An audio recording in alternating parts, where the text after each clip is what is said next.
Hey, Johnny boy. What's up, everybody?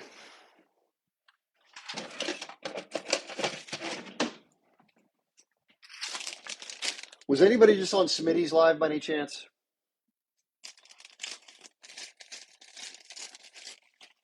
Do me a favor. If you were just on Smitty's live, can you type the number one in the chat?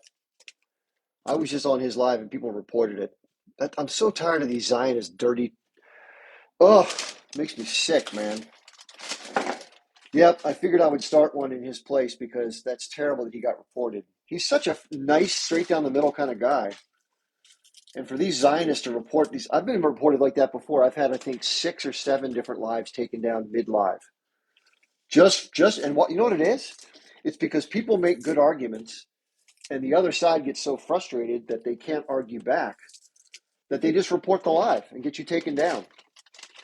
And that is a tactic that is, so pathetic and so I just can't stand that crap. If you want to, I'm making a kale smoothie. If you don't wonder what the hell I'm doing, I was just so frustrated with that live. I wanted to come on and let me take out my earbud here just a sec. If you didn't hear, I'll just tell the audience let's give it a second or two for people to filter in and then I'll go through what happened. But from what I heard, I didn't hear anybody say a single thing that was anti-Semitic. It contradicted the narrative that this guy wanted to have, so he got upset. And he kept talking about having all this evidence of the Gaza Health Ministry doing bad things or something like that. They work with the Israeli government in terms of, Israel has a registry of every single person that's born in both the West Bank and Gaza. That's how much control they have. Yeah, I was just talking about that. A lot of people are coming in from Smitty's live. That was pathetic. And the frustration that you feel, I don't know if you guys ever, when you're in a live and somebody's raising, really legitimate points. It doesn't matter who's doing the behavior. That's the point we keep trying to make. As I've heard people say from the H group, they've said, hey, if my cousin came in and did to me what the Zionists have done to me, I would be fighting against my cousin. So it really doesn't matter who's doing it.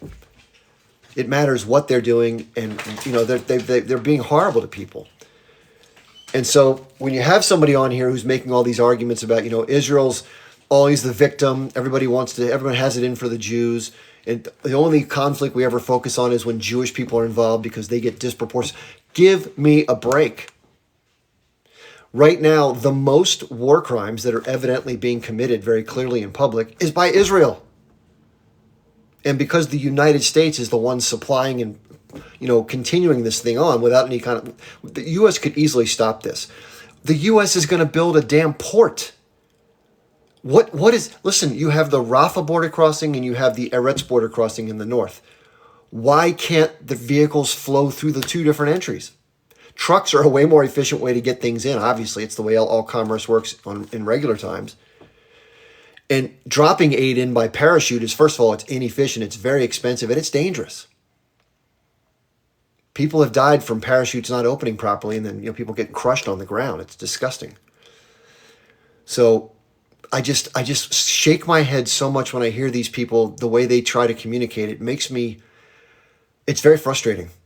And you can hear it in Smitty's voice. I mean, Smitty's like one of the nicest people that I think has ever lived, right? I don't think he has it in for anybody. And for somebody to accuse him of saying and doing what he does because he, quote unquote, is anti-Semitic is just absurdity. And that kind of bullshit just has no place. And again, I think it gets back to the point, and who knows who's planted there to stir things up. That may be part of it too. But the bottom line is, it's impossible to defend what is indefensible.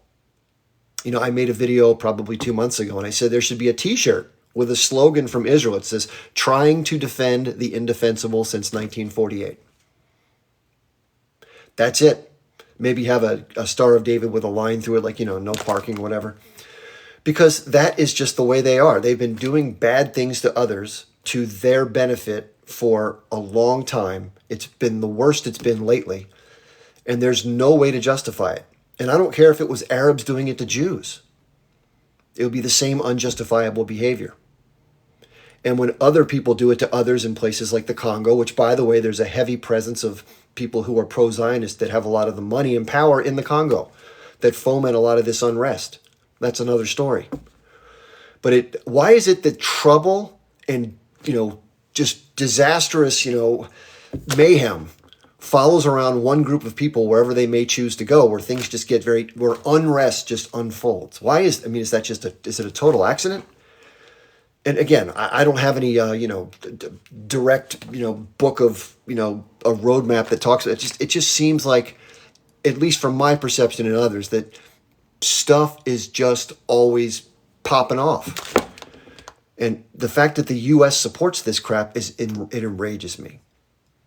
And I think a lot of people are, I hear people on TikTok all the time talking about the fact that their whole world is woken up and they're just, they can't believe what they're seeing, and they've unfriended most of their previous friends because they either don't talk about it, they don't care about it, they take the other side on this. And I don't blame them. So for those of you who don't know, Smitty had a live just a few minutes ago that he had to close down because somebody reported it. And in the live, they had somebody who was very pro-Zionist, who didn't really even listen to the things that were being said. He just kept coming back with the points he wanted to make, which is not the great way to have a conversation, right? It's better to listen. And hey, if this person does have evidence of some things he was talking about, let's look at it, right? But I've been sent evidence from people who say this proves that the essay that happened on the 7th happened, right? It's absolute proof. Okay, I look at it. There's no proof. Nothing. It's an article written in the Jerusalem Post saying that somebody talked to somebody who talked to somebody who said it happened. That's not proof. That's hearsay. No court in their right mind would support that. Now, I can't say that it didn't happen, because people are making claims, and I want to be sensitive. If there are female victims, I want to be sympathetic to them if it happened. But because of the history, I say this all the time, I should just record this and play it. Because of the way these people lie, it's almost like it's just built into them. They can't help themselves but to lie, because it's been such a persistent form of, trying to obfuscate the things that they do for so long. And therefore, it's hard to take somebody's word for something when they lie to you 150,000 times and they say the 150,001st time they're telling you the truth. You shake your head, you're like, I don't think so. At least I have a reason to doubt what you're saying. And therein lies the problem. So this tactic of quote unquote getting owned on a live, and then you go report it because you're not happy with, the fact that somebody else had a better argument or who overcame the feeble, meager points you were making, is terrible. And it happens all too often when Zionists come into lives. And if there's somebody here who's pro-Israel, I say welcome. Let's come up and talk. I'm happy to speak with you. There may be somebody in the chat right now. But the point is, we can have a fair dialogue, but let's not resort to those tactics of trying to take down content creators just because we disagree with each other. I've never reported somebody's live, or I've never even reported somebody's video. Ever. I had a guy come on the live and say he wanted to anally rape me because I wouldn't agree to the evidence that they thought they had for these terrible things. That's what he said on the live. His name was Menachem Bagel 3. I didn't report him for saying that, even though that was a horrific thing to say, to wish that someone else endured that, right? And people may have been in the live. I have it recorded so you can hear it. It's recorded. I record all these and I post all these online. Anyway, yeah, pretty bad stuff, right? I mean, people can say bad things, but wishing somebody that kind of harm is just, it's just beyond the pale, in my opinion. It's terrible. So we do have a couple guests that want to come up. I think we have Dharma Soul, who I think is from South Africa, I believe. Amjad, who was here recently. How are y'all doing? Hopefully you connect through. There you go. How you doing, Dharma Soul? Yes. Good evening, sir. How are you doing? I'm doing okay. I'm just a little frustrated for Smitty because Oh yeah, his I was live. there. Yeah, that's pretty lousy stuff. Anyway, he's such a good guy. It's hard to see him fall prey to that kind of BS. Yes. I think that, had we been with Smitty even just last week, where we were all sort of praising him for his composure and his fairness, irrespective of who was coming on the live, this man is extremely fair. He's extremely well composed. He's extremely cool, calm, and collected. And he gives everybody their fair share of time of saying what they need to say. And when these two people came up and called him what they called him, I was right there in the queue wanting to go up and just address this, because to first of all come up to someone as fair and as well composed as that, and then come up to their panel and then accuse them of being anti-Semitic and anti this and anti that just because they don't share your view is extremely, I don't know, this is what I find about um, Zionist people, or a certain set of Zionist people, is that anybody that doesn't agree with them is anti-Semitic. And I'm like, because of you and the way that you use this term, you have taken away the power of this particular term. I mean, you can't be calling Arab people anti-Semitic. You can't be calling. I mean, I have so many times. I have Jewish friends of mine and I lying around here, listening to these lives, and my Jewish friends would say, this is what my Jewish friends would say. I've often have two or three of them around me when I'm listening to these lives, and my Jewish friends here in Cape Town would be saying to me, the biggest poster child for anti-Semitism are these Zionists. The biggest people who are a danger to Jewish people are these Zionists, because they create Jew hate. When and I really sympathize with my Jewish friends on that particular issue, really, because you have all of the ignorance, all of the deflection, all of the lies, all of and the fact that when they can't win over your fact, then they start shouting over you, and they start belittling you, and they start insulting you personally. And I'm like, if you can't stand with the truth, and you can't concede to fact, then respectfully just decline and say, okay, I'm wrong, but this is not something that a Zionist person can do. And it's really, the biggest poster child for why people don't approve of Israel is Netanyahu and Zionists like that come onto panels and totally rile people, totally gaslight people. I've seen how people come onto your panels, onto Smitty's panels, and other people's panels, and they disrespect, they rile, they gaslight, and then when they can't get their way, then they start shouting. And it's like, why do you do that? you know and it's like, how do we make you understand that standing for humanitarian causes is not being anti-Semitic? Standing for humanity is not anti-Semitic. Unfortunately, though, if you're standing for apartheid, and you're standing for genocide, and you're standing for all the things that Zios tend to cheer for, that speaks of just pure evil. And when you're coming up to somebody's live, whether it's Chip's live, or whether it's Smitty's live, or any other person who is just trying to bring fact out there, when you're coming up to someone like that and you're accusing them of such heinous things, number one, it just speaks of your lack of character. It speaks of your lack of morals. It speaks of your really, really poor upbringing, because you were really just not taught any kind of manners. It's disgraceful. And if any person is going to be there, if you want to know, why do people dislike me so? Why do people dislike this viewpoint so? Why are people so anti-Zionist? It's because of you and the way that you behave, and the way that you cannot listen. You want to be heard more than you listen, and that's not right. It's just not fair. That's all I have to say, sir. Thank you so much. Okay, thanks for being here. I couldn't agree more. I think that it's troubling when people won't listen. I do my very best, even if I completely disagree with what somebody's saying, to listen, because there's always something to be gained from either listening to what their argument is, or maybe they'll share some information you didn't know, and maybe you'll learn something and it'll change your mind. That's fair. If somebody has evidence, we should always entertain it and honor it for what it is. The problem I've had is the evidence that I've been presented is not evidence. It's somebody who wrote an article, and they say, look, this person wrote this article in the New York Times. It's got to be true. It turned out it wasn't true. It turned out the person that wrote that article that said there was widespread use of S violence during the 7th made it up. There was no justification. Even the women that were named in it said, no, it didn't happen to me. The family said, didn't happen to our daughter. So again, when you have a group of people that consistently lie, and then they put out something saying, well, trust us, it's impossible to trust somebody who behaves that way. So let's is it Aloweener, I think it is? I don't want to say your name wrong. How are you doing today? Yeah, Weiner.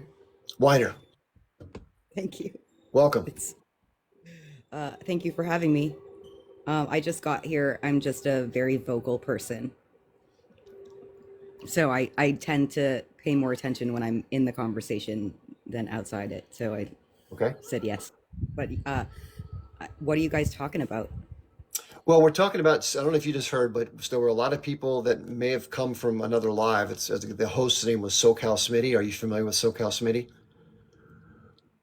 No, He's sorry. a very popular live host that usually gets between 500 and 1,000 viewers consistently. And he talks a lot about political issues, a lot about this particular issue with what's happening between the Israeli government and what's happening in Palestine. And, he has different people come up from both sides and talk about it. I would say that his side, his personal, sort of conclusions from what he's seen is that, what's happening to the Palestinians is horrendous.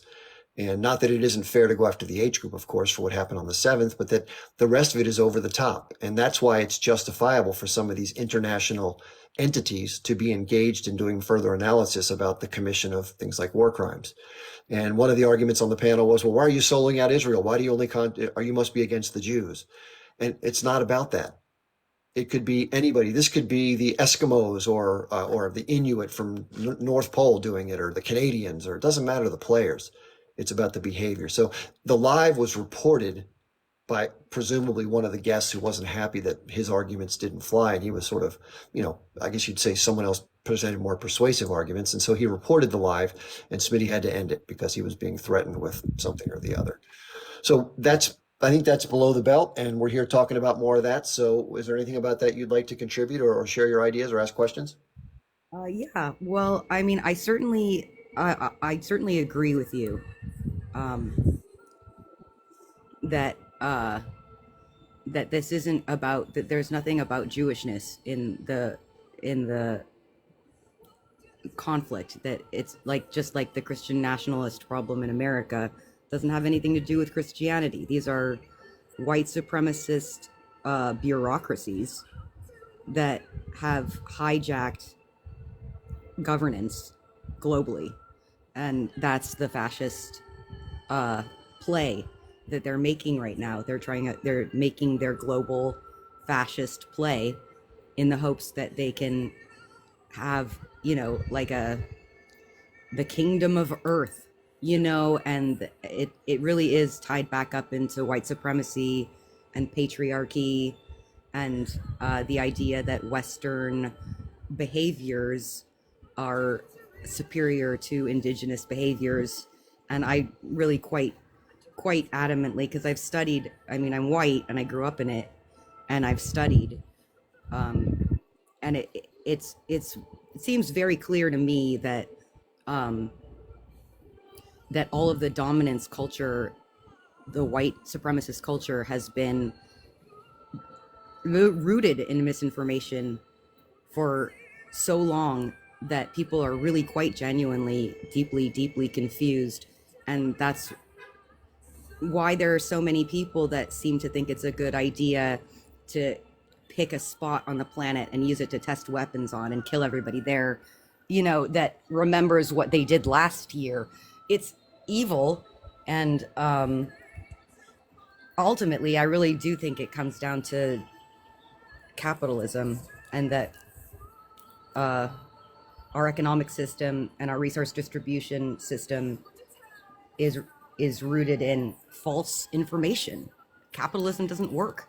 It will continue to uh, hand the keys to the kingdom to the most violent, the least caring people in the equation, and it's harmful, and it's getting us all killed. We're passing on, like, every one of you're doing what needs to be done. You're noticing and saying, "Hey, this doesn't work," but everyone who's just passively accepting the status quo is handing the next generation all of this pain that could be prevented.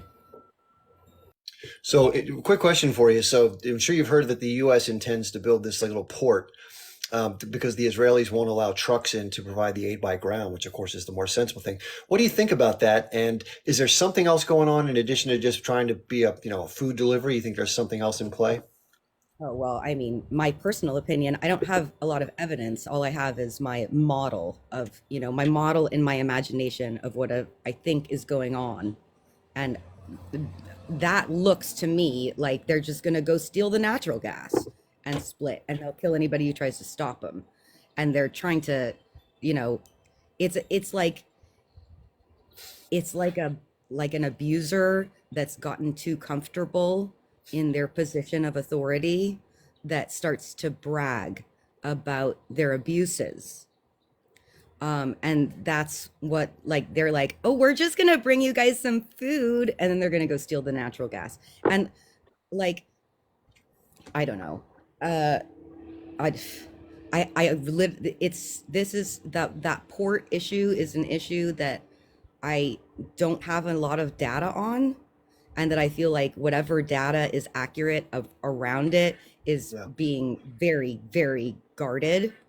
And so no one's gonna really actually give us any hard data. But Yeah. like, if you just don't believe the bullshit and use your own eyes and perception to look at the situation and see what's happening, it seems really obvious that they're just gonna go steal that oil. They're just gonna steal the natural gas. Yeah, that was my first impression. I did a video about that. I think you're spot on. I think it serves two purposes. One, it makes the Biden administration appear that they're doing something because of the challenges they're facing with the Israeli government. But even more so, they're appeasing the interests both in the region and from Western multinational companies that benefit from, doing the production work and the construction of the rigs, et cetera. So another grand theft from the Palestinians, and I don't know how or what's going to happen with this, but that seems to be what's happening, unfortunately. I'm more concerned about the potential ecological damage that it will do. Um, that I feel like we're at like a tipping point with our social stuff, but we're also at a tipping point with like the very practical, material, third dimensional realities of breaking the planet. And I'm I think that we can figure it out as a species. We can figure it out, the emotional stuff, the political stuff, the things about how we treat each other and how we see each other. I think we can work it out. Um, if tapping into that natural gas and sucking it out of the planet like a mosquito uh, is, I don't know if that is going to be so damaging to the ecology. Like, I don't know if that's going to do a thing like a butterfly wing, like a butterfly effect of, like, I don't know if that will start a cascade of negative events ecologically. That's one of my main concerns with that. Yeah, I think that from an energy infrastructure basis, as my understanding is, it's going to be another typical project that just uses offshore wells and drilling to get the stuff out. And it is ecologically damaging insofar as they build the equipment and then, of course, they can have leaks and stuff, which causes a lot of CO2. But the collective problem of modern industrial society taken as a whole is the real problem, and consumption and the amount of energy that we use to get our food produced, to move ourselves around, to run all the bit, everything goes together in this one big problem. So the human enterprise is becoming more industrialized, not less. And so obviously that causes more damage to the environment. Things are taken from the earth, which is we call raw materials, which is the name for anything that we're going to use, and then we produce stuff, we create pollution, and we use a lot of energy in the process, which of course emits carbon dioxide. Some people argue that global warming is some big scam to try to control people as time goes by. I think it can be both. I think it can be something that's happening, but I think there are people that can try to co-opt it to create controls that otherwise wouldn't be permissible under other circumstances. And that's my guess. I think other controls are probably coming too, because as more and more people figure out how they're being exploited, both in the United States and elsewhere, they're going to get upset and they're going to want to do something about it. The problem is, what can one do by themselves or even with a small group? It's going to take the law of large numbers, the scale of the protest, boycott, whatever the case may be, to have a significant impact. And So, that's like unfortunately, I totally. don't think most Americans are ready for that. I mean, right now, if somebody came to your door and said, "Let's go out in the streets," what would you say right now? Would you give up your job and give up your house, and would you go right now? I mean, I have no job to give up. Um, There you go. I I I'm a trust fund baby. I live off the accumulated wealth of my fairly Nazi ancestors. Do you know what I mean? Like, Wow, I, good um, for you. well, I guess I don't know. It's a constant for me personally. It's a constant source of like I can see. Yeah, I know what yeah. you're I'm. saying. It's not fair. It's not fair that I'm the one that's allowed to not participate because my lack of participation is the result of my ancestors' uber participation, ultra participation. And this is what I actually kind of wanted to share this about my grandpa when you asked about um, Palestine. When I was young, my grandpa um, worked for Rand, the Rand Corporation. Yeah. And I remember when I got sent away to be brainwashed by the troubled teen industry, which is a fascist organization that's brainwashing American teens to be violent and fascist. And when I got back, because it was called a therapeutic boarding school, and everyone thought that they had made me better and nurtured and loved me, and it was a secret that they had brainwashed me into violence and fascism. Hmm. Um, I was talking to my grandpa about Palestine and Israel because I was trying to get his perspective because I figured he's got sort of a backstage view and what's going on over there after all. And he thought it was really funny when I came to understand that America didn't that we didn't beat the Nazis. We bought them cheap. That was his language. We didn't beat the Nazis. We bought them cheap.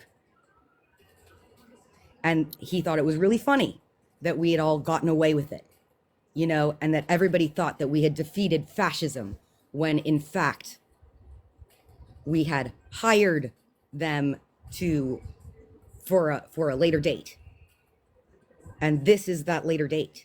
Like, here we are. That's what's happening now.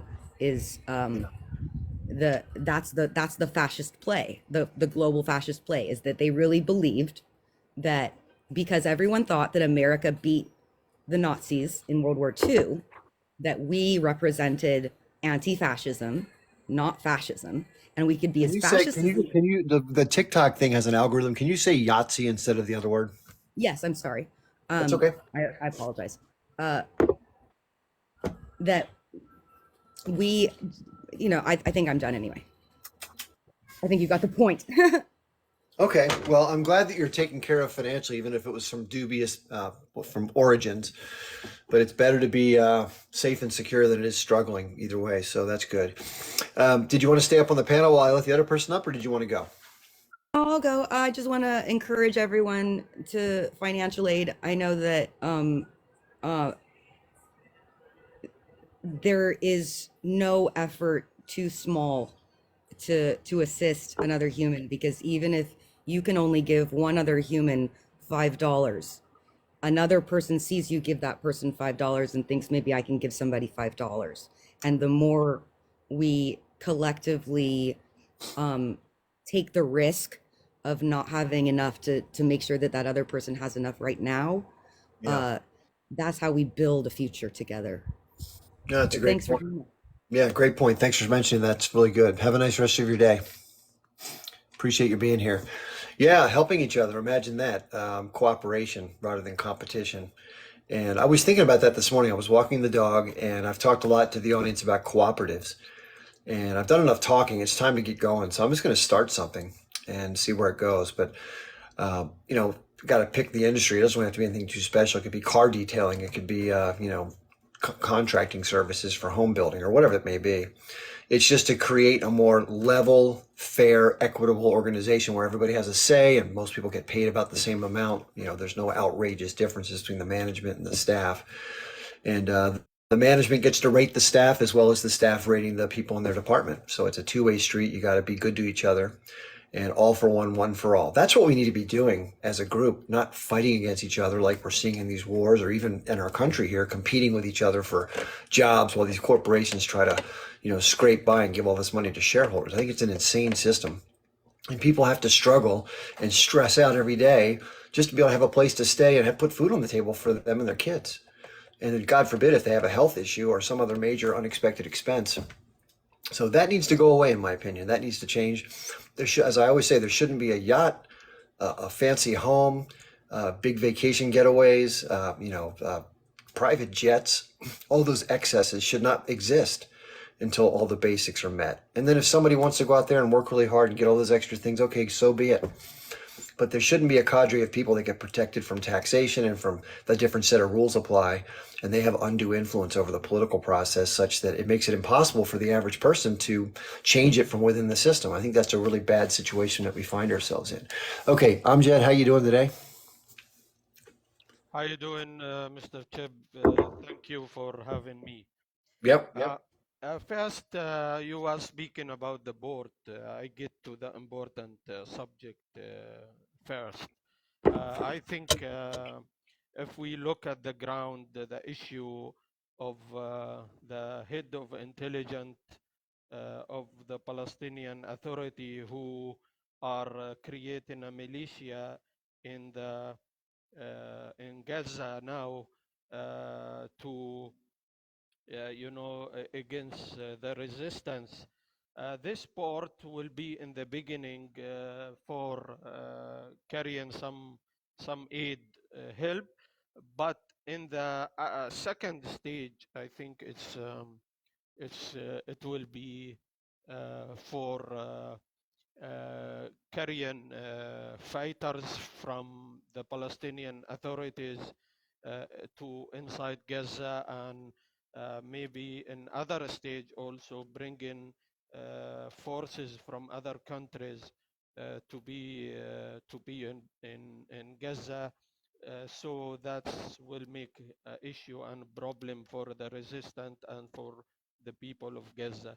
I think the issue is more than just a humanitarian aid port. It's bigger than this issue. I think if we look at the whole picture, the Americans, their handful of blood in Gaza. They are the ones supplying the weapon to the Zionist military to kill the Palestinian people, and they are the one who is part of the genocide in Gaza. Um, there is people who today defending so-called Israel. I think those people, if their child get a small injured, their heart will be sad for that child. But imagine when you see thousands of children being killed and died. Those children, they are a human being like the American child, like any child in America or any other country. Today it is the genocide. It's very clear in Gaza. It don't need evidence. Anyone could see the Nazi or whatever we want to call them, the Zionist soldiers who enter Gaza and killing innocent people because they can't win this war. And now they are trying to make a port in Gaza to bring Palestinian Authority fighters so they can fight with Hamas in behalf of the the Zionist regime in Israel. Um, the other issue is, today is we seeing the hunger and the need of humanitarian help. Unfortunately, the border from Egypt is closed. There is no humanitarian aid flood through that border, and unfortunately, there is people are dying from hunger. We hear about some children cases, and that's very terrible, very sad, very shocking.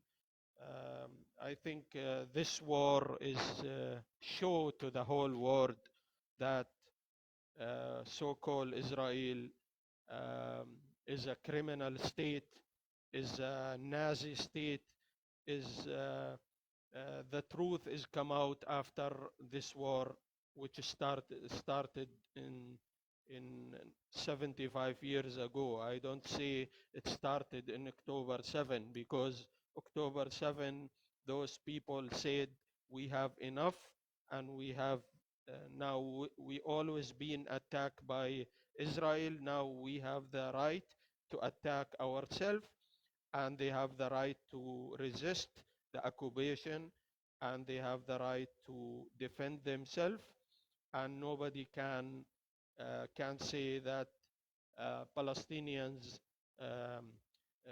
there is no evidence for the claims who for the people who support Israel that anybody from the resistance commit any crime or any against humanity. The opposite way that Israel commit a lot of crime against humanity. They are killing thousands of innocent people, women and children and old people, and they are destroying the life in Gaza and rebuilding Gaza. We hear that it need maybe 90, $100 billion to just bring back some of life to Gaza. They are destroying humanity. They are uh, claiming that people who speak against Israel anti-Semitic. But my question today to those using anti-Semitic to defend Israel, if your child being killed by those Zionists, what is what is your feeling? What is your feeling if your child being killed by the Zionists? What is your feeling when you lose your child? Just one child. Imagine one child from your children, and you lose him by criminal state like Israel killing your innocent child. We all Muslims condemn when ISIS using to kill innocent people Yeah. because we are against we are against killing innocent people as religion. This is the month of Ramadan, the most holy month for Muslim all over the world. Yeah. We we we uh, we people condemn any killing of innocent people. We have to know why the world and those people who support Israel today, they are supporting killing innocent people. Just I asking those people to think twice. If you lose your child, what you will feel. That's how the Palestinians feel. Yeah, I think one of the challenges, well, for the Zionists, just to let everybody know, I'm sure people don't know this, but if you don't, they're given a story from birth. And the story goes like this: Israel is the only safety from the next Holocaust for Jews. And therefore, we have to do anything and everything to preserve Israel. And on top of that, there are these maniacs who don't like Jews. And all they want to do is destroy us as a people and destroy our country that's the safety net for our people. And therefore, anything we need to do to make sure that doesn't happen is justified. The security of Israel is paramount to every other consideration. Now, they get a very one sided version of that because they don't know who was harmed and what happened in 1948, like how the country was formed and what happened with the Nakba, et cetera. They don't know that. And the way their government tells them, anytime something happens and they do something to a Palestinian, they deserved it because they were a terrorist. That's how it's reported on the You news. know, Chip, So, ask them if somebody come to you to America to your house, kick you out of your house, and mhm. say this house is belong to me, and occupied your house, and say I have a historical rights, which is untruthful. So the Arabs occupied Spain for 800 years. The Muslims occupied Spain 800 years. So I go to Madrid tomorrow and kick somebody from Spain from his house, and I kill his child, and I say this Spain belonged to us. Yeah, this is unbelievable nonsense. This claims nonsense. These homes and land belong to the Palestinian people. There is from 7,000 years there is Palestinians there. There is Arabs there in that land. The Canaanite is Arabs, and they live that land thousands of years, and it belonged to them. That's not mean somebody come in a stage of the history and occupied Palestine. That mean he have right in Palestine. The the the Muslims occupied Spain, so we go and kick everybody in Spain and say this is belong to us. Is nonsense. And even all of that, put it aside, and killing innocent people is against international law, against any law in this world, and is unjustified and unhuman to kill innocent people, no matter if the innocent person is innocent child, Jewish or Muslim or Yeah. Christian or any religion. So it's not the issue of religion. Those people live in so-called Israel, and I always repeat this fact that 75% of them don't believe in the Jewish religion, and they are atheists. The Zionist majority of them are atheists. They don't believe in God even. So this fact people have to know, that majority of the Israeli people are atheists. They don't believe even in God Almighty. So how we can call them Jewish, and how we can call them? I have a lot of friends here in the Cayman Island where I live, Jewish friend. They condemn what happening in Gaza Strip and the killing of those people, and Yeah. they don't. Today they are demonstrating in New York. A lot of thousands of Jewish. They are saying this is not in our name. Yeah. Thank That's a you, good Jill, thing. for Yeah. this platform, Sure. for this truthful platform. And God bless you and bless your family. Thank you. Thank you, Amjad. Thanks for being here. You're welcome to stay. You want to stay or do you want to go? Yeah, I can stay and Yeah, listen. feel free to stay up. Just stay up as again. We'll have some conversation eventually. I'm going to say a few things. So I agree 100% with what Amjad said. Somebody in the comments said America came to be the same way that what's happened with Israel. It's absolutely correct. In many cases, historically, one group comes to someone else's land and by force takes it, and many times, unfortunately, unalives many of the native or former residents. It's not unusual. The difference between what happened in America and what's happening in Palestine is that it's ongoing right now. You know, what happened in America, it was horrible. It's historically, it's shameful the way that our forefathers and foremothers moved west across the country and slaughtered people and took their land on which, you know, many of us now live. It's totally hypocritical to look at somebody else who does it and say, well, they're wrong, but we're okay. I agree with that. And in the same breath, you know, right now, there are literally bombs falling on innocent women and children that had nothing to do with what happened on the 7th. They're nowhere near the age group members.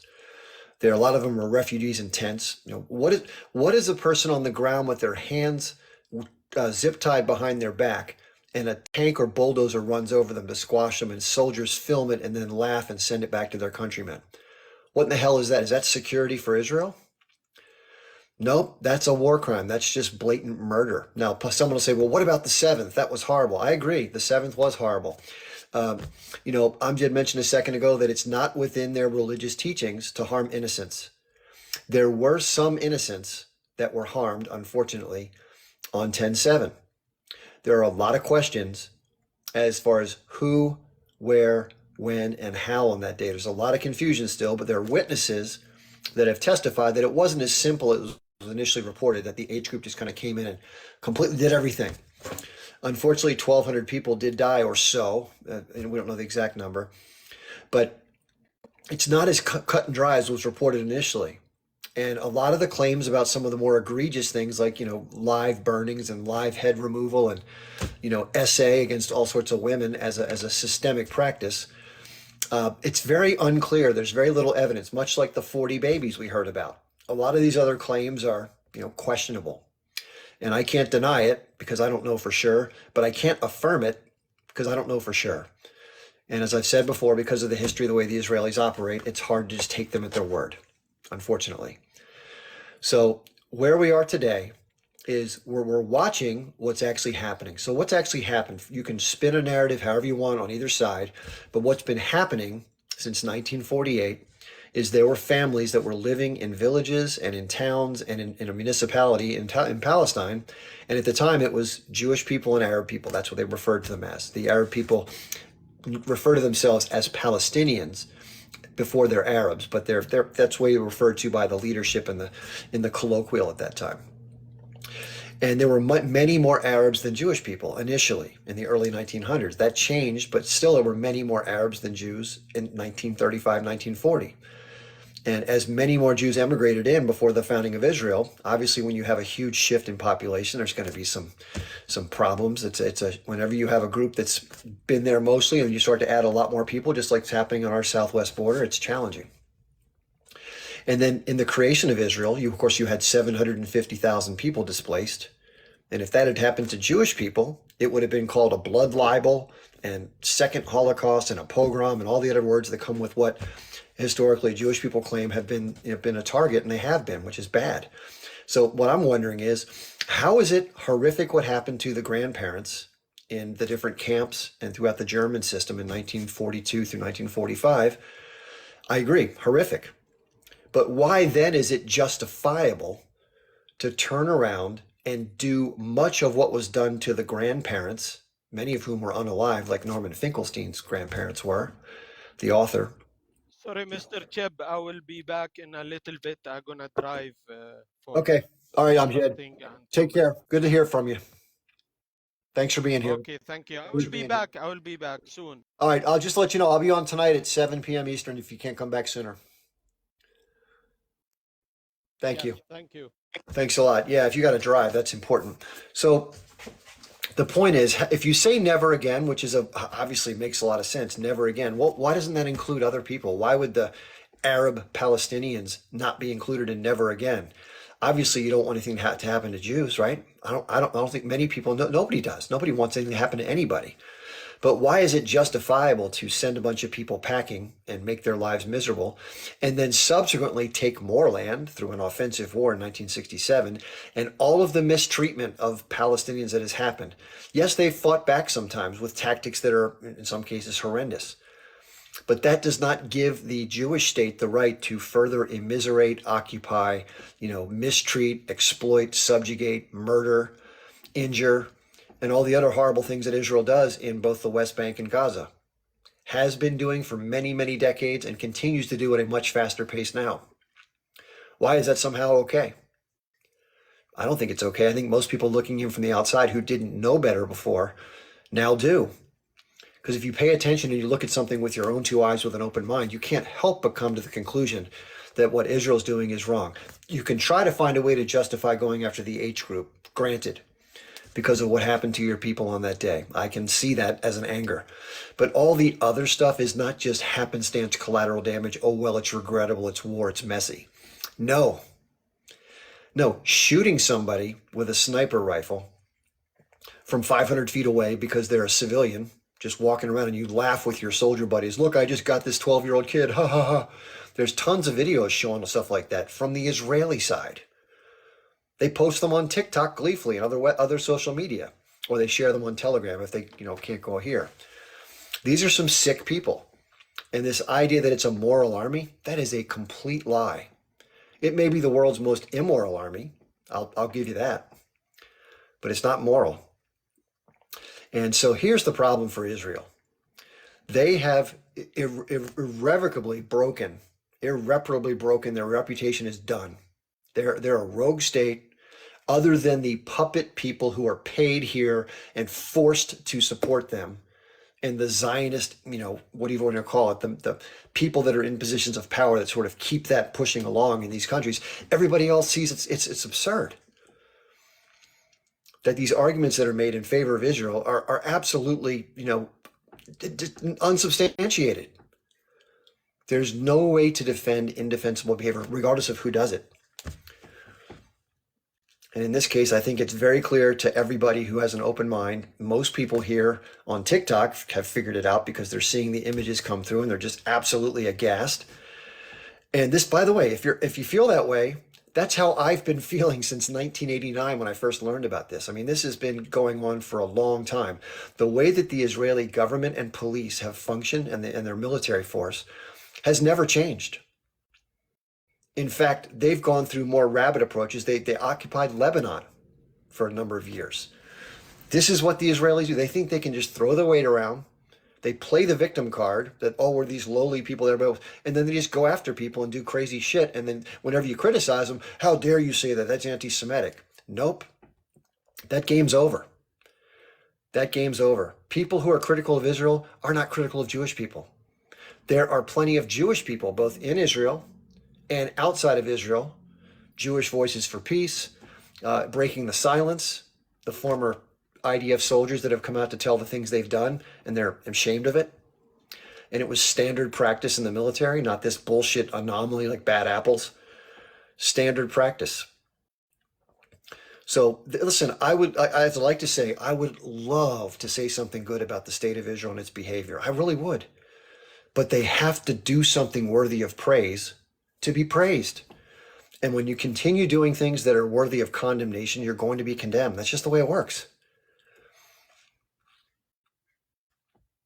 So I think, listen, if you're somebody who is pro-Israel, you should be begging your government to stop doing what it's doing. It's counterproductive. It appears to the rest of the world that the government of Israel is not really going after the age group. First of all, they're very hard to get to. They're under these tunnels. When they do pop up, they're hard to fight because they're good, and it's hard to get to them. I know that frustration must be mounting, but there's no way to exterminate an idea. If the idea of resistance only exists because there's something to resist, you're never going to extinguish it until you remove the thing that there is to be resisted. So I know that most Israeli leadership does not want a political solution. It's clear by their behavior. They've taken more and more and more land over the decades. They've built more and more and more settlements at the condemnation of everyone under the sun, including the United States. And yet somehow they try to justify it, saying, well, God gave us the land and we won the war in 1967. No, you won the combat, but there wasn't a war. You started it. The Israelis started that war preemptively. And then they claim they were defending themselves and therefore what they won is theirs to keep. Doesn't work that way.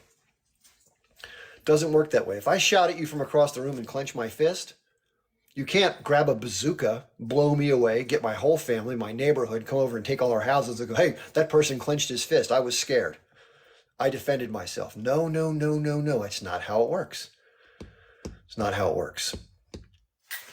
So, and the arguments we hear from the people that happen to come onto these panels, they make these absurd arguments that try to justify the unjustifiable. And the reason why they make absurd arguments is because there's no other way to phrase it. If you don't try to twist it, the truth itself cannot be argued. It's obviously wrong. Anybody with a true barometer, a weather vane that points towards true north is going to see it for what it is. And herein lies the problem. This is why they want to try to change the censorship on apps like TikTok, as well as try to find ways to marginalize them or get rid of them. Somebody argued in a video yesterday it was all about money and that they're not able to monetize TikTok because there's no private investors. It's all owned by the Chinese company ByteDance. That may play a role, but I doubt it's the primary role.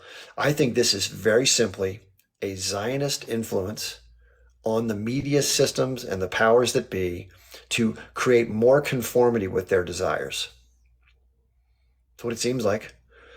And if you heard, Jonathan Greenblatt in a secret recording was caught saying the following: we don't have a left or right problem, meaning Democrat or Republican. We have an age group problem.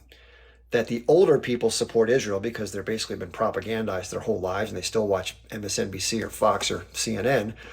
But people who get their news and live through these apps are like, no, no more. In fact, something like 75% or 73% or some crazy number of college kids that were polled saying, was what happened on October 7th, not the tactics, but was the resistance, was it justified?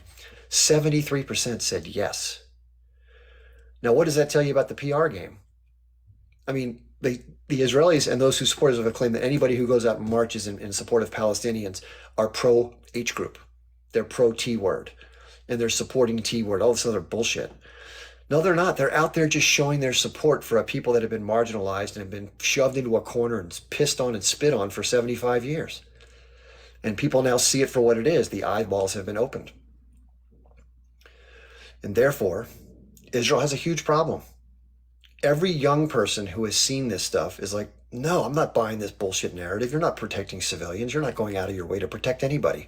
You're going out of your way to target civilians. You've killed 11,000 children.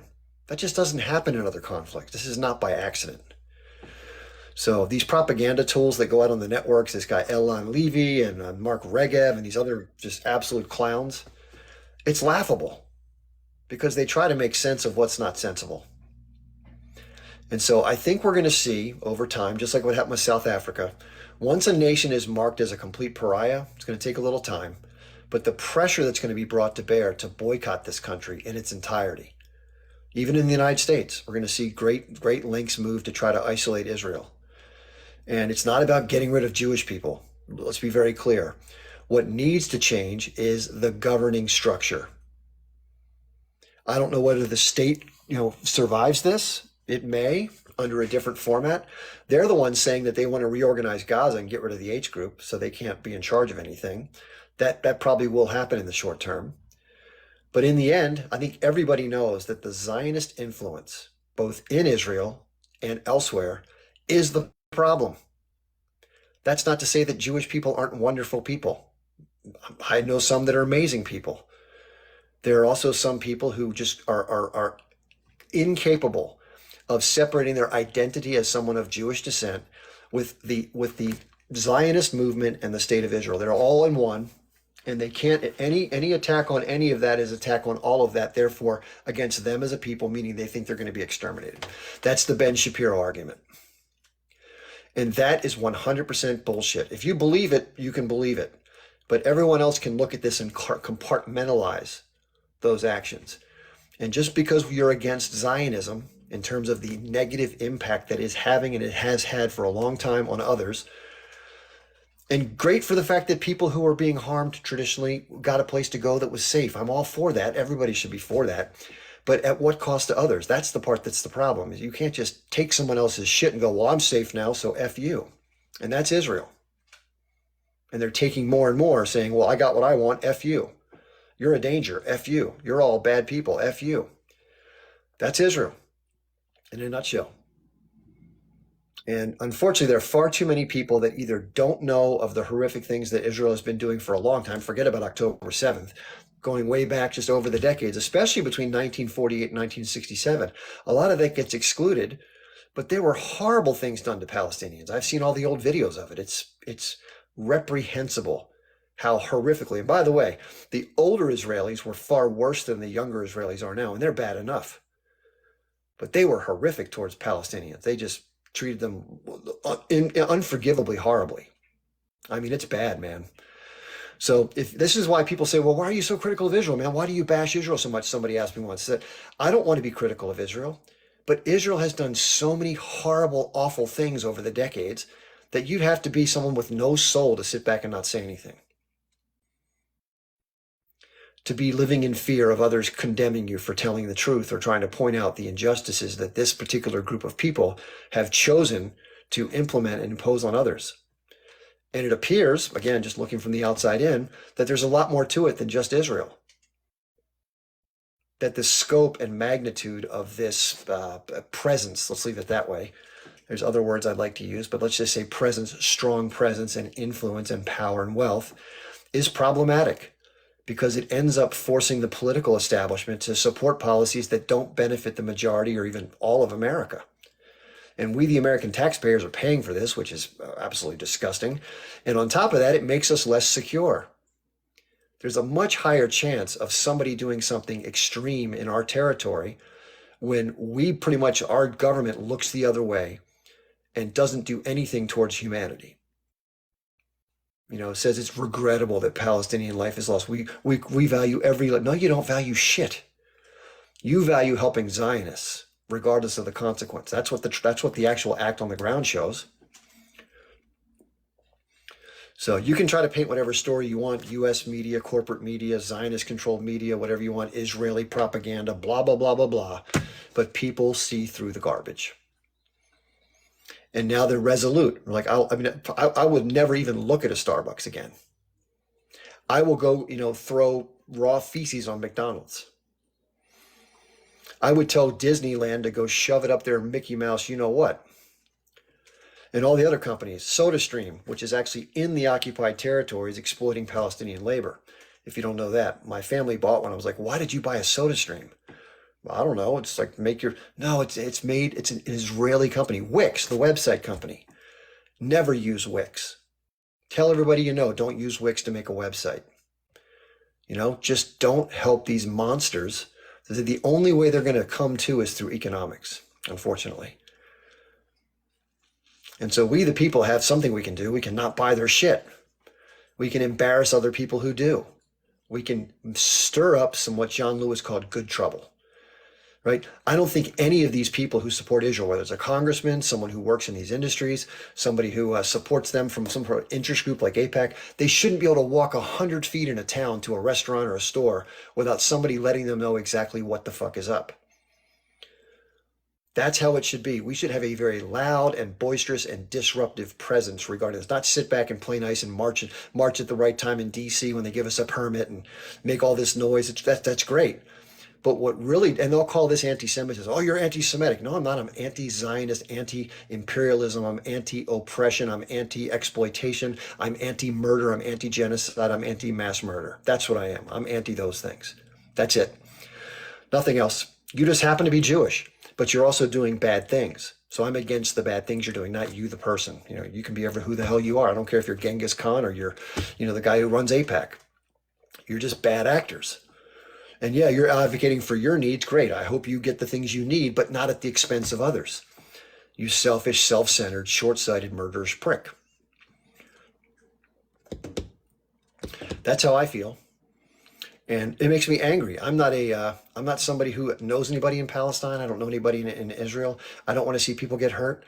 But it's frustrating and it makes you angry when you see this bullshit behavior perpetuated decade after decade, year after year. I can't imagine how Palestinians must feel because it makes me enraged just as a bystander. So I can't imagine living through it. And I'm just so impressed with the resolute nature of people from Palestine where they just kind of accept it as part of their mission that suffering is a requirement for their eventual self-determination. It's beyond me how they do it. So I'm impressed. We do have a couple guests here. I kind of go on these rants once in a while. I'm sorry about that. We have Jay and Brenda. Let me bring up Jay and then I'll bring up Brenda. What's up, Mr. Jay? Hey, what's going on, buddy? How are you? Man, everything you said is 100% true, dude. Everyone in Congress is owned.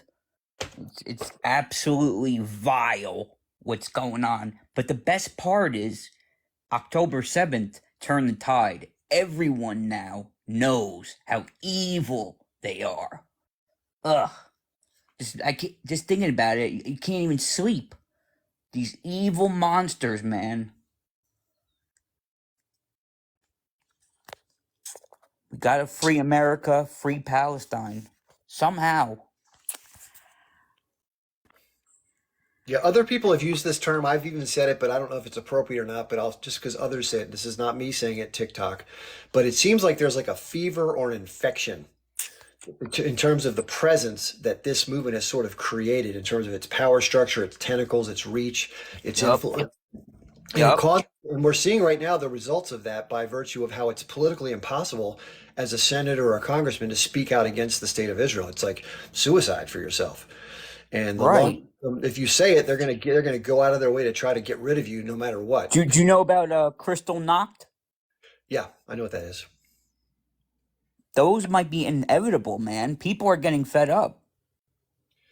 Well, that was more towards all Jewish people, and I think Right. that's wrong. I think that looking at the leaders and the titans that support the Zionism that's caused all the Yeah. harm, it's fair to direct one's energy and attention towards those people and their Mm-hmm. ardent supporters. I think that people who happen to be Jewish may be perfectly wonderful people who are against Zionism and against the oppression of Palestinians who may own shops, and there's no reason that they should suffer the same consequences, if any. Oh, I agree.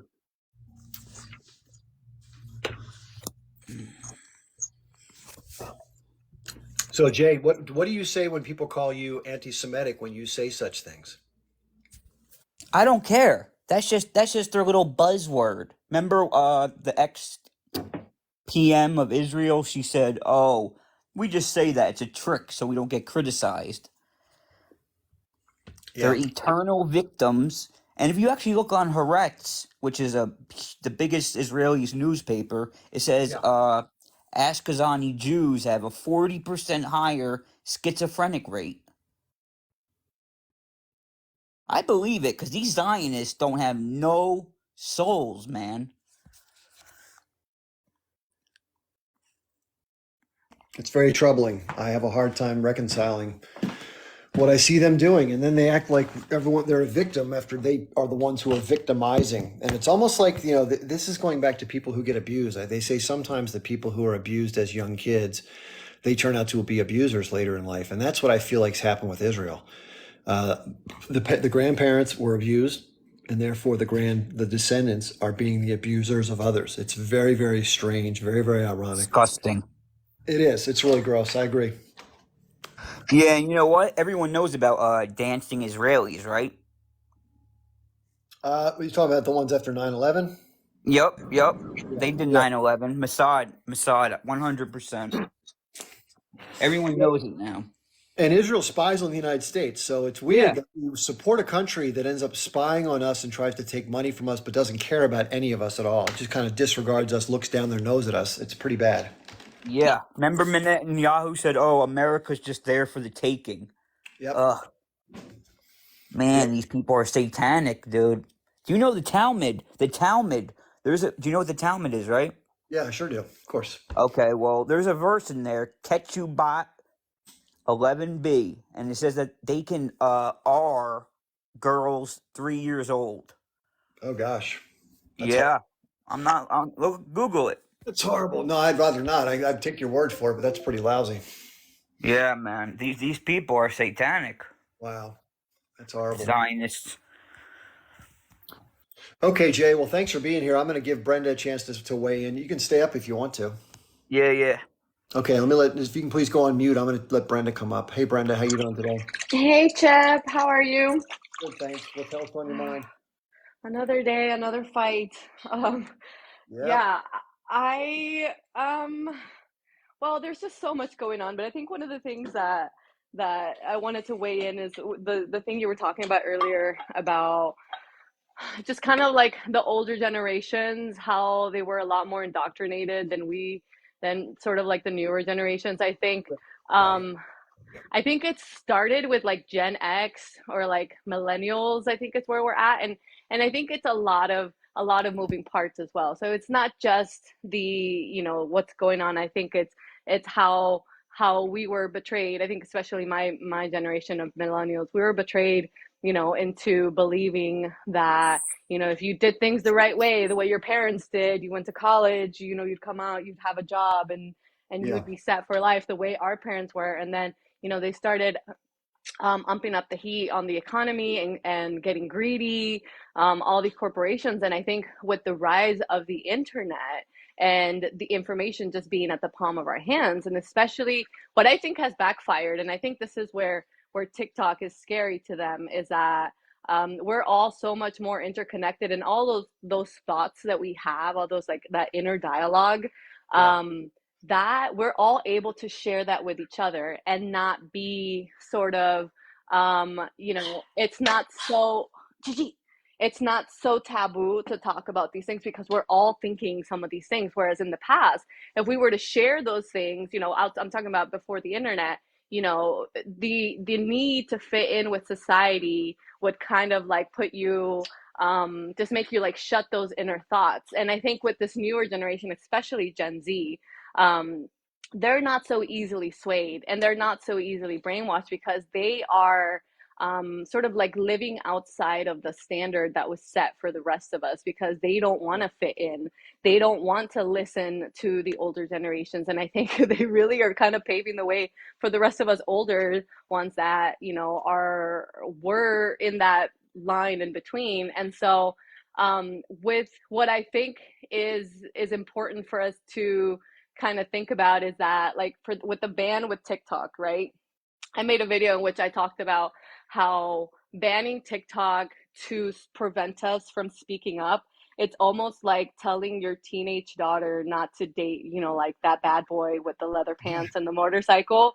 It's like she's just gonna do it harder and behind your back.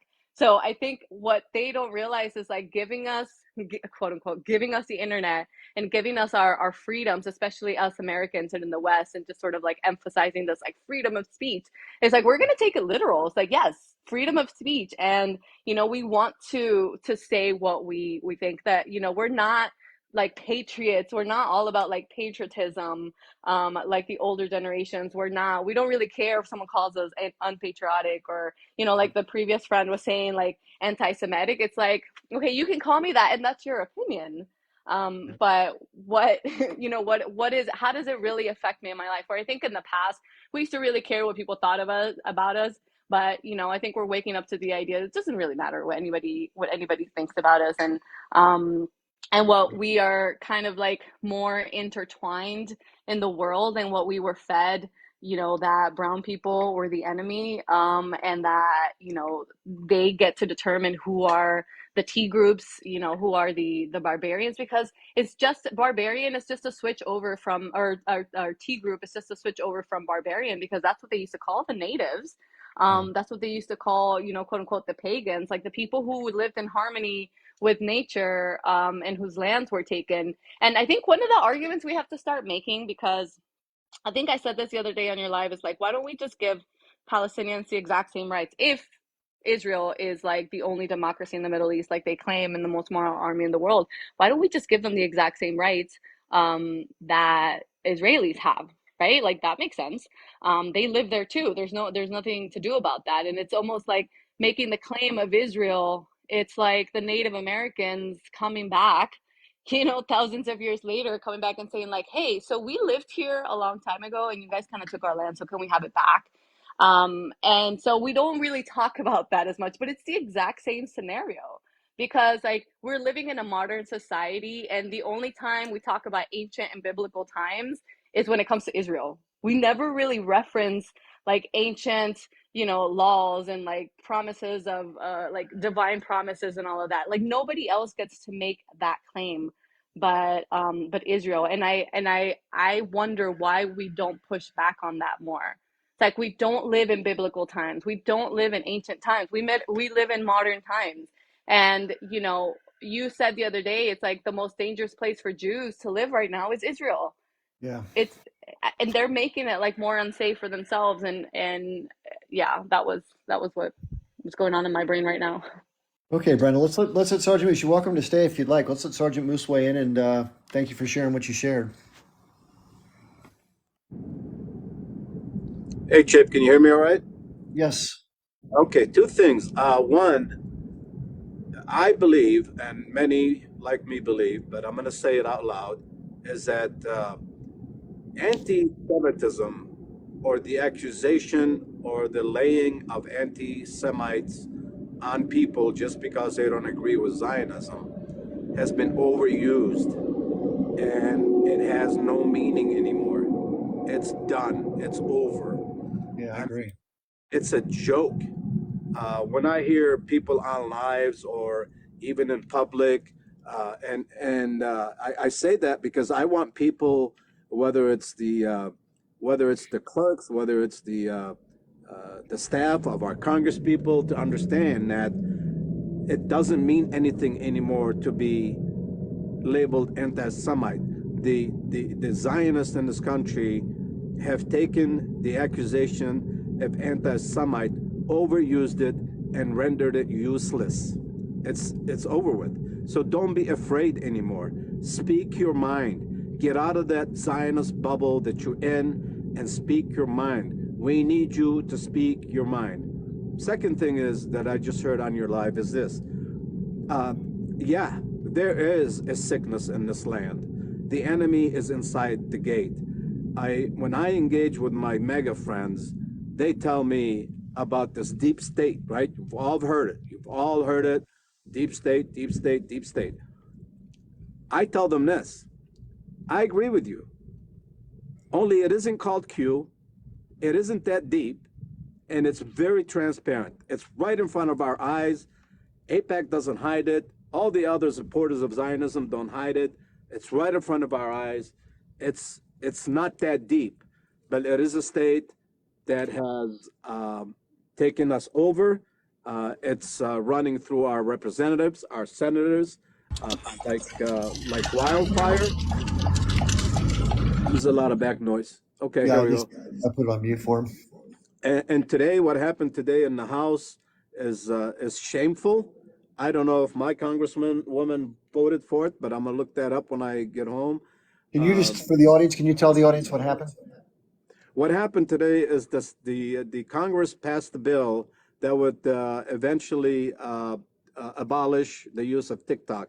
Now, it's going to take about 6 months for this to happen, and it's got to go through the Senate. But we already have a Zionist president, his words, not mine, that said that if it comes before his pen, he will sign the bill into law.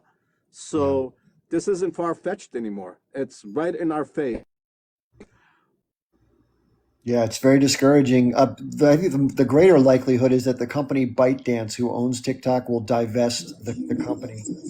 And somebody said that the TikTok shop is doing. I'm just going to mute you real quick there. The TikTok shop is doing so well now that companies like Amazon and of course Facebook, which owns Instagram, are jealous of the profits that TikTok is making, and nobody can invest in it locally and compete against it. So the user base is humongous for TikTok. It's not just 170 million in the United States; it's over 2 billion worldwide. So I need just real quick. There's a lot of background noise in your car. I need to make sure we keep the noise down.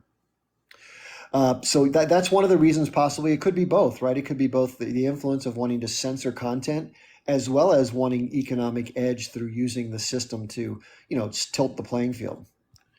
Let's let Rough Diamond come up and share some thoughts. Hi, Rough Diamond.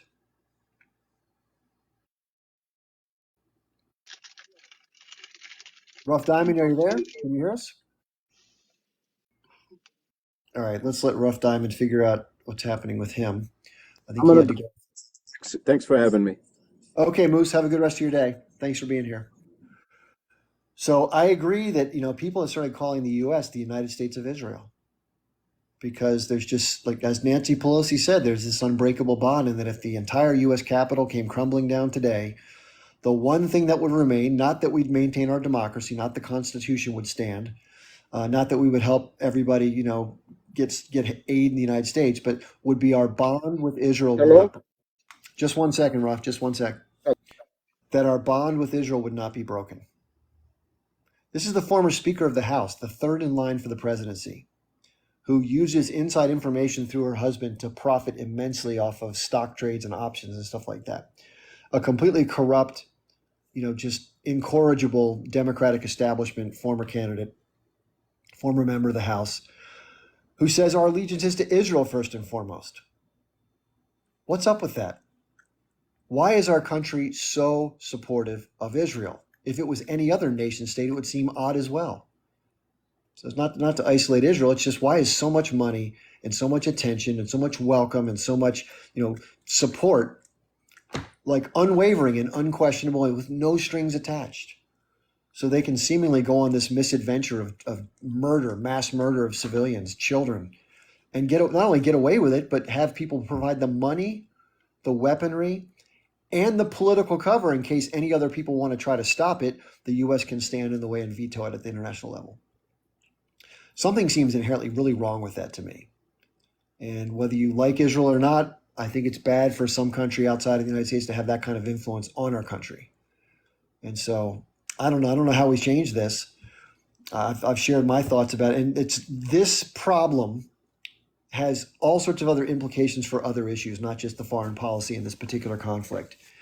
And I call it the power structure. It's the national security state, the ones that aren't elected, but they're there forever, the three-letter agencies, the media systems, the high net worth individuals, the corporate representatives, the special interest groups, the super PACs, money is speech, Citizens United, unlimited funding, campaign bribery.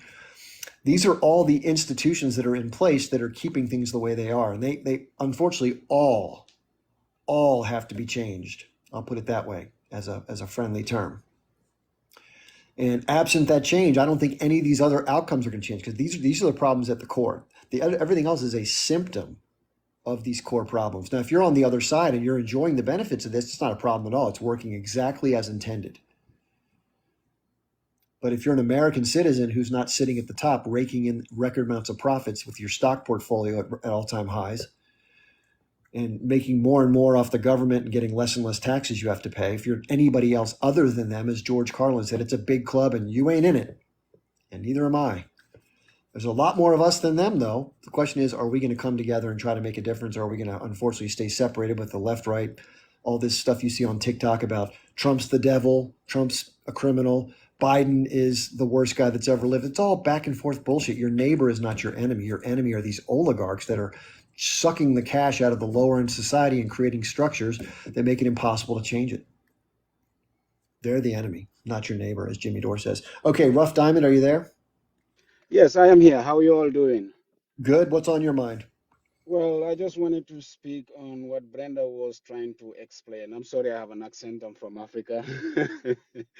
Okay. But we are all living in the same world and we are all affected with the same trouble. So, regarding what she was trying to say, from my understanding, I just wanted to talk on that because it's very important for us to understand what is happening and why politicians are trying to do everything to get us back into that camp of control that they used to have on us.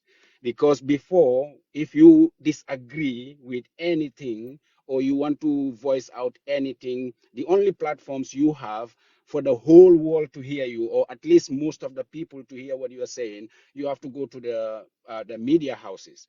And all these media houses were controlled by the same people who are still struggling to control us today. So when you go to, let's say, for example, just by name CNN, you go to CNN and try to talk about, let's say, for example, all the genocide that is going on right now today, you're going to be ridiculed, and everybody in that media house is going to look address you as somebody who is crazy, somebody who is stupid, somebody who doesn't know, and then anybody out there who is listening to that, who has the same feeling, is going to feel bad to come on CNN again to to try to talk about the same thing. But what TikTok gave us is for us to find those the same like-minded people that will Yes. listen to you, that this group of people coming together, that power, that is what is freaking them out, because now people can find people with the same ideas, and they will not, nobody will call you crazy, nobody will call you stupid or dumb, because they feel the same thing you are feeling. So this is why they will do everything possible to shut down TikTok or make them divest or sell it to whatever they're trying to do. So this is the problem. This is what they are trying to get us back into, whereby our source of information is only going to be where they give the information they gave us and to whom they allow to tell us this information. This is what they are struggling to do. And this is what TikTok has taken out of their hand and has given us the platform to talk to each other and share our feelings without fearing about somebody else judging us. And like somebody just said, the anti-Semitism trope that they use, it has gone to a level now. Before, if you are labeled an anti-Semite, you are done, because it's a great, it's the worst thing that you can be labeled with. But today, they've used it to a level where it's more of like a medal for people to wear proudly, because it means they make it means nothing.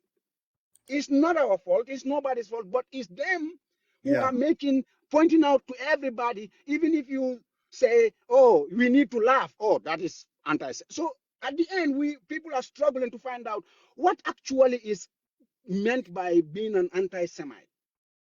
So I think these are the things that we need to understand, and we should all try our level best. Everybody from anywhere, most especially Americans, we Yeah. need to try our best to understand the world the way it is going. The people who were outside of America, like myself, I was born and raised in Africa, right?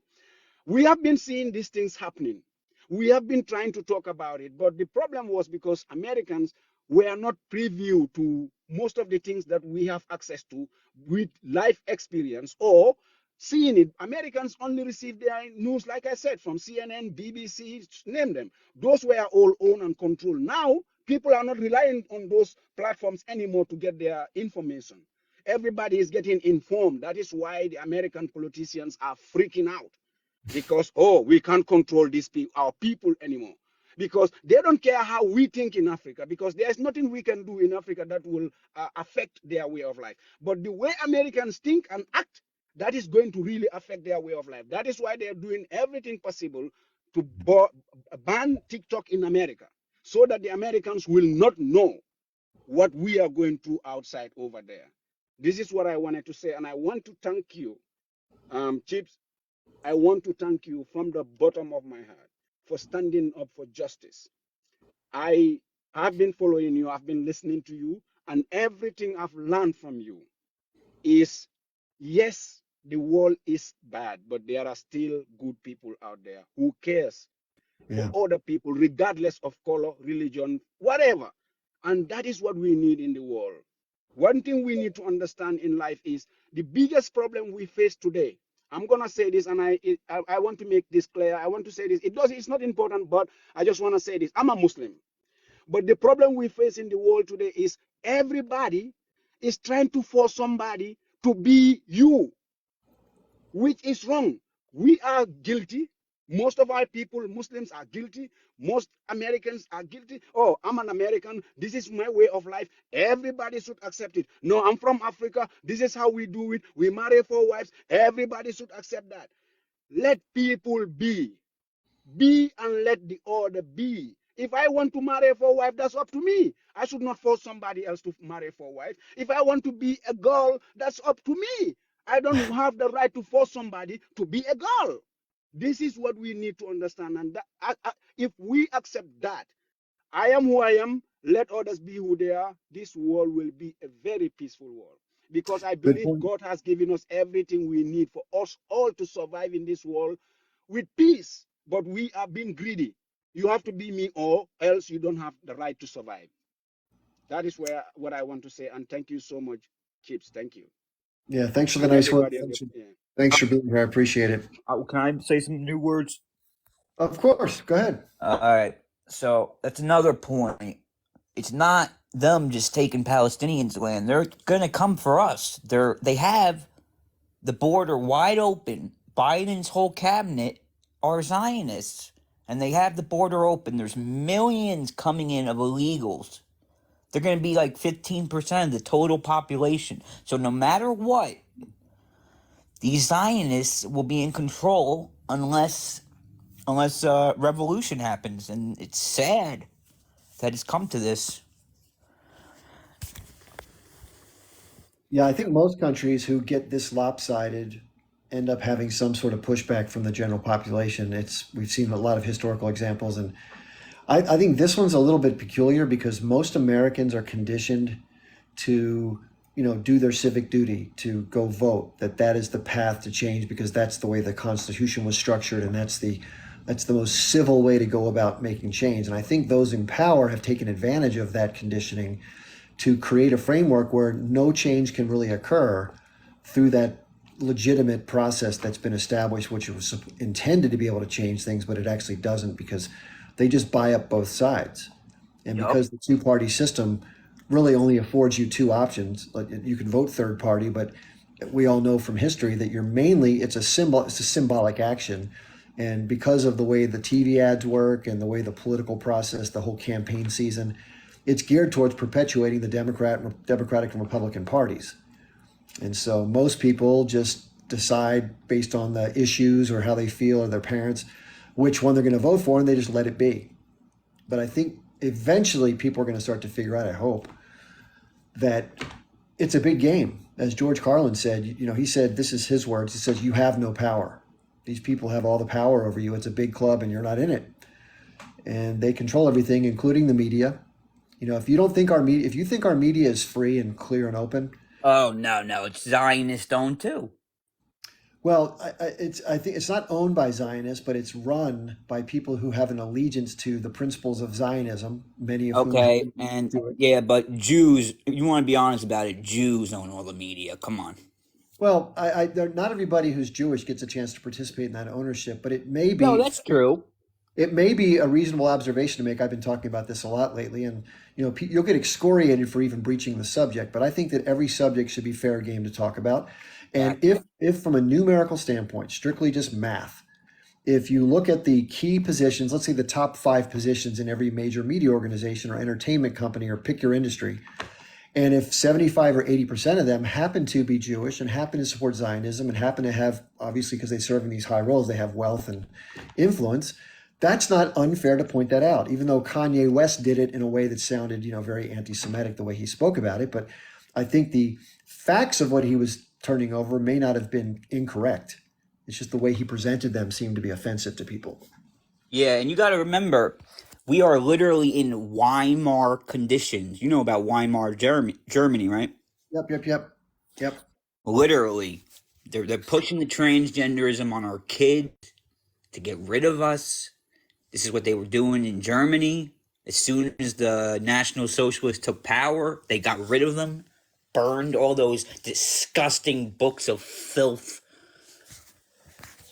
where they promoted pedophilia and all that garbage. The book burnings. I do know that this is a fact. There's nothing you can say to refute this, even if you're somebody who is virulently pro-Israel. The people who run the X-rated industries, let's put it that way. I'm not going to say the word. Yep. They are all Jewish people. And Yep. they're proud to do this. So if you think about it, that's not a positive influence on society at all. It's a big moneymaker, but people become addicted to it. The people who are in it get exploited. A lot of people get rich on the backs of other people being suffering. Does this sound familiar? Yep. That's all they do. And if you add in the concept of what I think lies at the heart of a lot of things is disruption, right? And so I think some of the means towards disruption, one of the big ones from a financial standpoint economically, is usury. And if you look at our society, That's another thing the National Socialists got rid of, and that's why their economy boomed like a miracle. Yeah, They don't want to talk about that though. Yeah, and a guy named Lucas Gage talked about this, and he got I like Lucas. he got in big trouble for doing it. But what he said was he read a book that in English just translates into My Struggle. It's a book I know. it's written by a guy with a mustache, a little short mustache. And what he said was it was a book about his life. It was like a biography. And what he talked about was how he felt when he was younger, which changed as he got older. And the reason why he decided to embark upon part of the journey was because the German economy after World War I, if you don't know, had huge reparations and I know. huge debt saddled on it. The Treaty of Versailles. Yeah, and it couldn't pay it. So Yeah. as it was trying to emerge, It was from this, unfair. it was trying to emerge from this very difficult situation. And what it realized was there was a subset of population in Germany who didn't assimilate with the rest of the culture, who used practices that created imbalances in society that kept people from being able to grow the economy. It was just a constraint. And so therefore, it was a big part of his decision to try to rectify the constraints that, and by the way, as was just said, there's no way to debate this.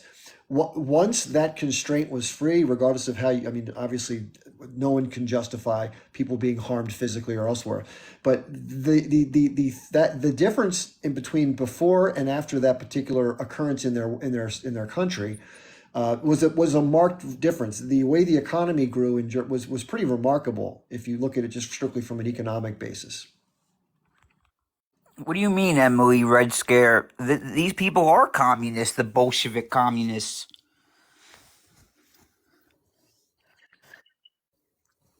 Anyway, I don't know exactly what that is, but the point I'm trying to make is I don't know if the right word is communist. I think the right word is Zionist.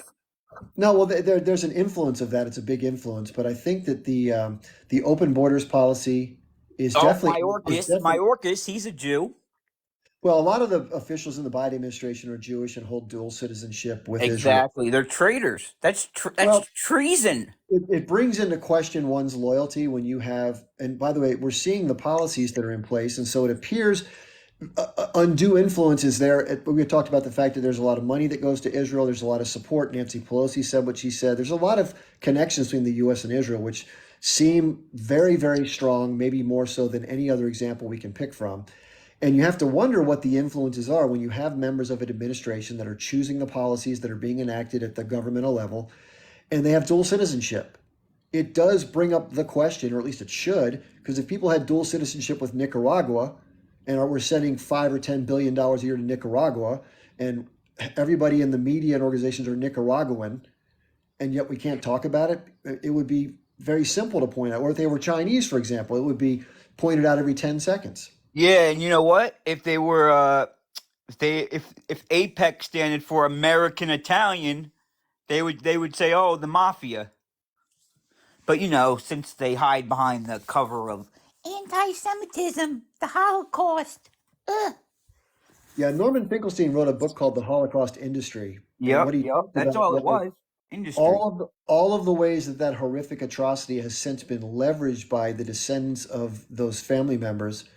Of course, horrific, but the fact that it's being used as sort of like a strong arm, almost like a wedge issue to force people into certain behavior because of guilt, is pretty despicable. And that's what Norman Finkelstein's conclusion was, that it was that needs to end because it's misusing an historical tragedy to one's gain, which Oh, and is another thing that got pointed out. I don't believe that they were even gassing them, because why waste the gas if you can just starve them? Because that's what Eisenhower was doing. wait The a second. Zyklon B was for typhus. Hold on a second. Hold on a second.